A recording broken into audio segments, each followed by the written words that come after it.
Receive 6:30 greetings from my Major Prime. You're welcome to the Friday edition of Prime News. We are live from Douala. My name is Genda. Peldrin Blanche King. Road users along the Bamenda-Bali stretch to Mamfe, Akok and neighboring Nigeria are lamenting over the recent ban on circulation. They say their colleagues have been trapped along the road with a total of about 50 vehicles, passengers on board and some perishable goods. They're hoping that something be done about this and fast. Our reporter from Quinta compiled their grievances. Vehicles grounded, passengers stranded and park deserted. This is the situation of the Bali Park in hospital roundabout few days after the senior divisional officer for MESAM, Simon Emil, more restricted the circulation of motorbikes within Bali subdivision, northwest region of Cameroon for a period of 3 months. Responding to the senior divisional officer's restriction on circulation, separatist fighters are said to have equally restricted movement along the road for 3 months. Drivers plying this road shared tear-provoking experiences in Pidgin English. When the two come, they will not be free. They go for this side, they go burn their motor. That boy, they go burn the motor, or they kill the driver. So we will not go with for risking our lives and the vehicles. So we don't do that. And the reason that way we will cram the motor and not to go walk. Another driver using the stretch laments extortion by some unscrupulous uniform officers. From the beginning, the road before worry oneself, before the one block ourselves, control. Too much control for the road. They worry we. Then you make an answer way, they don't finish your block and so we don't get no money. Begin and they will wrong where they supposed to go classes. We know they will get money now for send begin and now they go for classes. We know they will even chop so we don't get time because even road this on the roadway, they give it chop. A motorcycle rider in Bali affected by the ban believes government is in a better position to reverse the situation. Me in particular, I be Okada rider for Bali. I defeat my family that threw that Okada. But presently, we no day for me for feed my family again. So I look at that's the condition we live for this, so we no fit survive. The government look which way if it change the condition we don't go inside, make me be favorable for we. For system we will be like other people them. To this other driver, extortion at the level of transport officials plus the 3 months ban on circulation only increases their hardship. When the pay book that expire, as we stand now, so nobody expire, we know the go we work. They expire. But tomorrow you won't come, they will bring you, they will say bring book for motor, you have the one don't finish, 1 month there for your scheme. Say you must go pay book, or you give 100,000, or you give 50,000. Just like drivers, the ban on circulation of vehicles has affected passengers who can't go about their daily activities. Standing here like this, I was supposed to be in a call for my business trip. I cannot go because of the road blockage. So the earlier they can do something better, so that they should open the road, will help everybody. This other passenger says he is stuck in Bamenda while his family is in Mamfe. Leaving my village yesterday to go to where I'm staying. I'm staying in Mamfe. So unfortunately for me to reach Bamenda town here, I discovered that the road is blocked in Bali. That vehicles heading to Mamfe, Akok, they cannot pass through Bali now. So the thing is really affecting us. The decision restricting the circulation of vehicles by the senior divisional officer for MESAM comes after the Sunday, July 19 attack by separatist fighters killing at least 5 police officers. Road users, who are the most affected, are pleading with government officials to intervene so movement can once more be restored along the Bamenda-Bali, Mamfe-Akok road. The sum of 200 billion francs CFA has been disbursed by state banks and microfinance institutions to boost the production of cocoa and coffee in the country. The agreement comes as a result of adverse economic effects hitting this sector. Darling Gonde tells us more in the following report. Small and medium-sized enterprises, including cocoa and coffee producers in Cameroon, are expected to be helped following the signing of a guarantee agreement between state banks and state microfinance institutions. During the convention meeting in Yaoundé, the Minister of Finance, Louis-Paul Moutazé, while presiding the signing ceremony, reiterated government's commitment in strengthening bilateral cooperations between the state and banking institutions to enable small and medium-sized enterprises obtain low-interest loans. It's going to help regenerate the activities, when the economic activities are moving on. The rest of the things follow employment, businesses will grow, and we stand able to benefit more from this convention. Following the adverse effects of the COVID-19 pandemic, particularly on these sectors, the sum of 200 billion francs CFA has been allocated for their revival. That will enlarge the capacity of the banking sector to give loans to those enterprises. They should be part of the priority sectors. That will be the beneficiaries of the initiative. This initiative by the government, it should be noted, is geared towards achieving a gradual economic recovery during this period where the coronavirus pandemic is a non-respecter of nothing.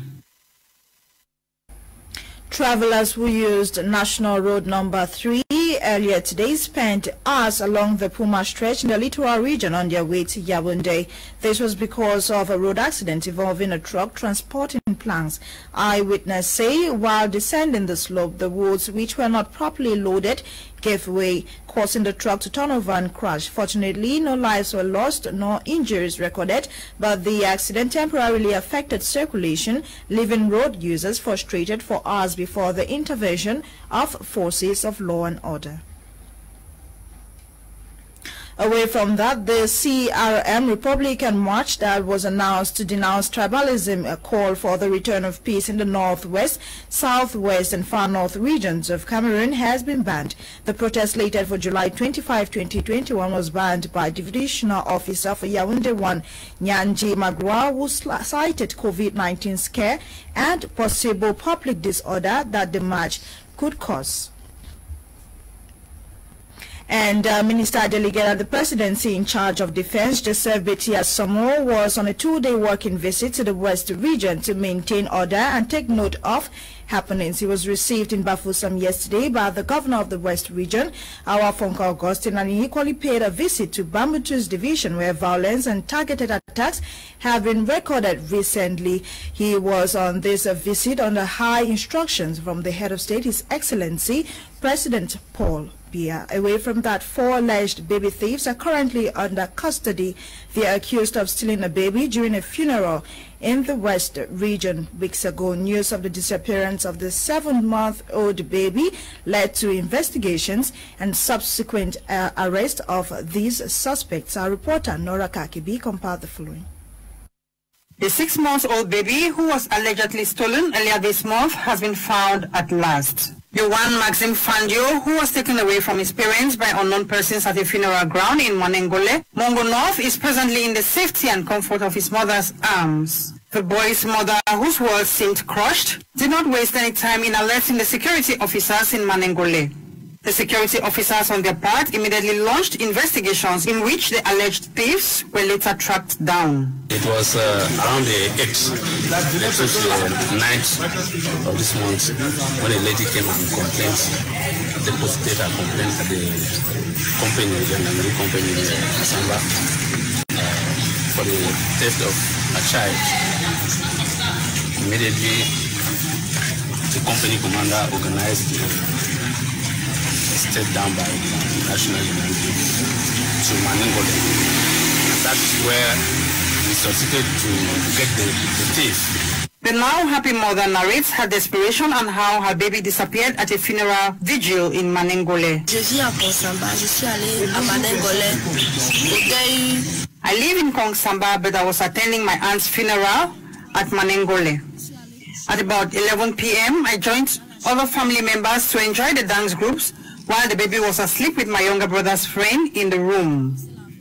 On checking the baby, I discovered he was nowhere to be found.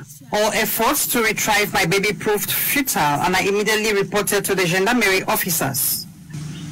According to the alleged baby thieves, the baby was meant to be sold for 500,000 francs CFA. Fortunately, the 4 of them have been apprehended and are currently under custody awaiting justice. Meanwhile, the baby's mother has expressed gratitude and is equally thankful to the law enforcement officers for their efforts in fishing out such bad elements in the society.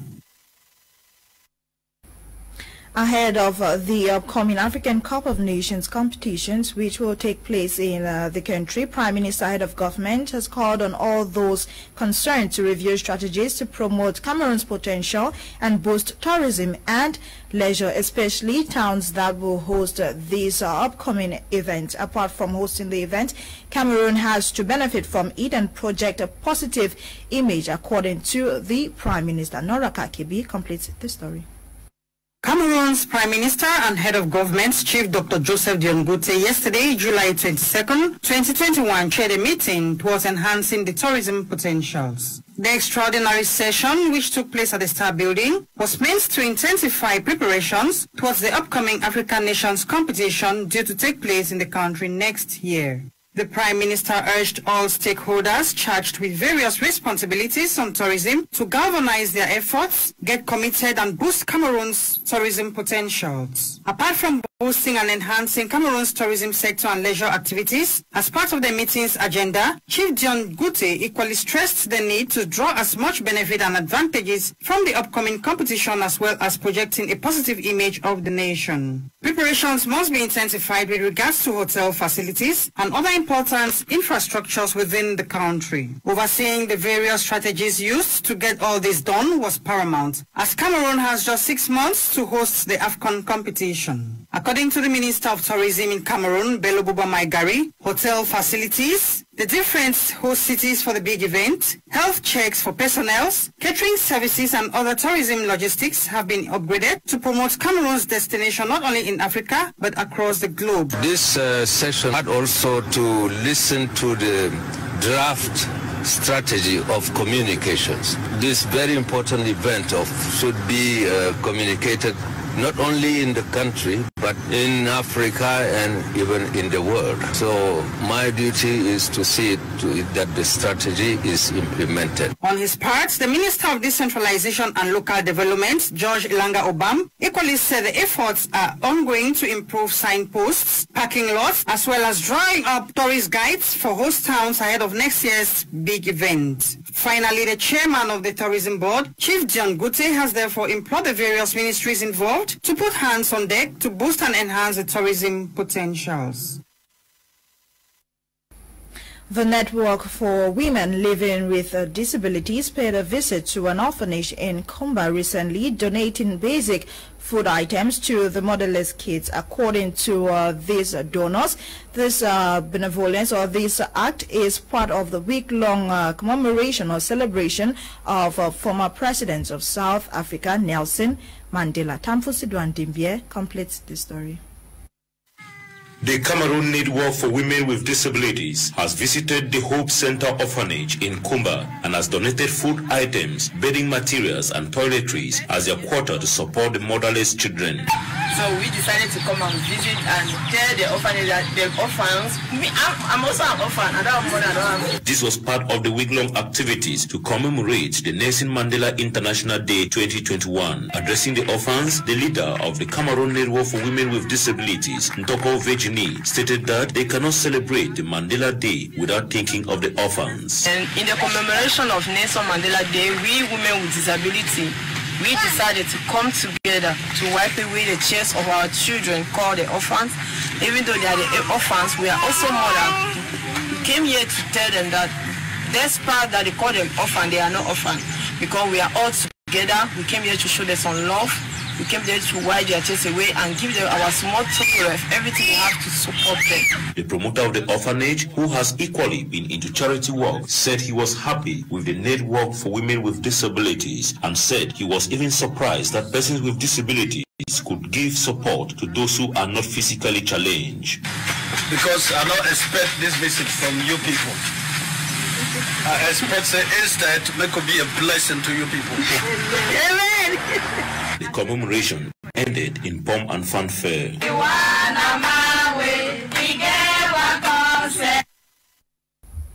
The 6th edition of Impact Talks, organized by Go Ahead Africa Limited, has been held. The edition took place under the theme Strategic Management as Tool of Fostering Growth and the Sustainability of Enterprises. Lasha Kinsley reports.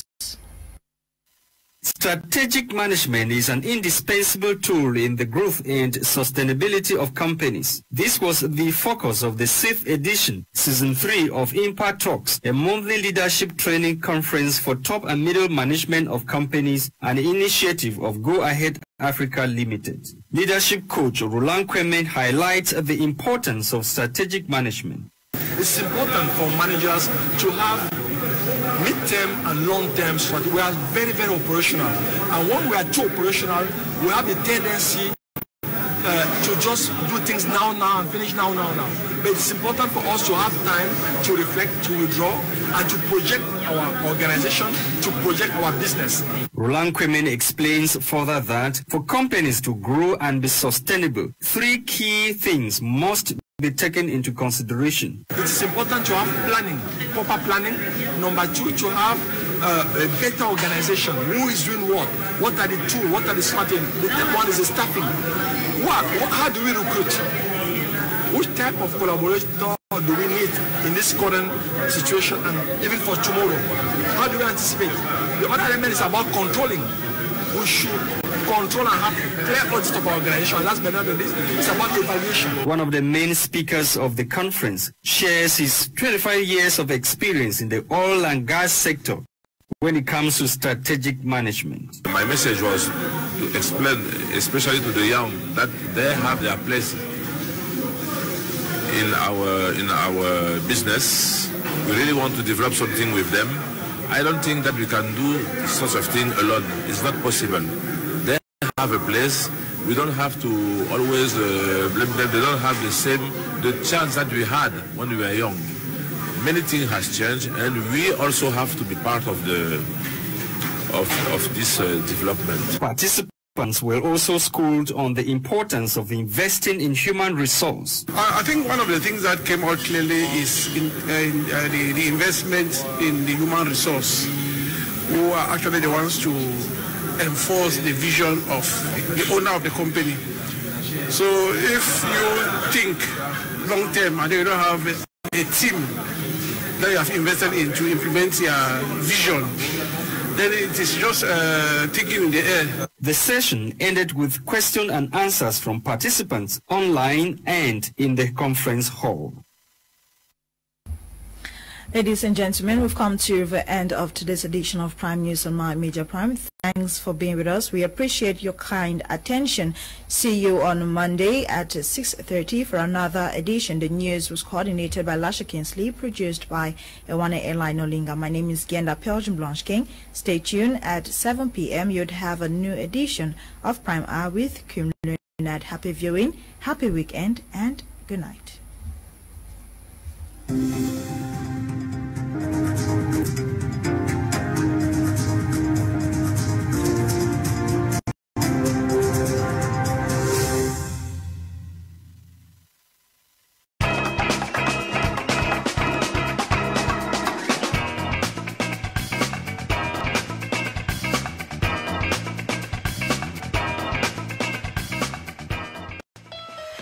Like what we are observing with our MPs today, people think that an MP's role is to come and do micro project grants, not knowing that what is expected of them is to make laws.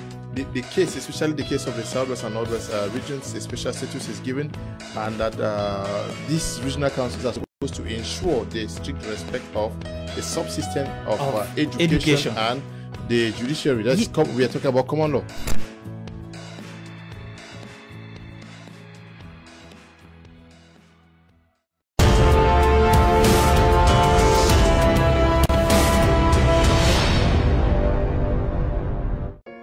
L'osmose inverse est un système de filtrage d'eau ultra performant qui ne laisse passer que les molécules d'eau. Ce système de filtrage révolutionnaire est désormais présent en Afrique grâce au groupe Exosa Afrique à travers l'eau osmosée Exosa. Une eau de haute qualité pour la santé. Elle est recommandée aux personnes de tout âge. Faiblement minéralisée, elle assure la protection du rein. Légère et fluide, l'eau osmosée Exosa facilite la digestion, hydrate parfaitement les cellules et assure une meilleure oxygénation du cerveau, le drainage et la purification du sang et des organes. Ma santé plus avec l'eau osmosée Exosa. Enfin, une eau de haute qualité pour la santé. My Black Crown, MBC. We deal in the sales and delivery of top quality American products and accessories for all natural hair care needs. For nappy hair, we sell products and brands such as hand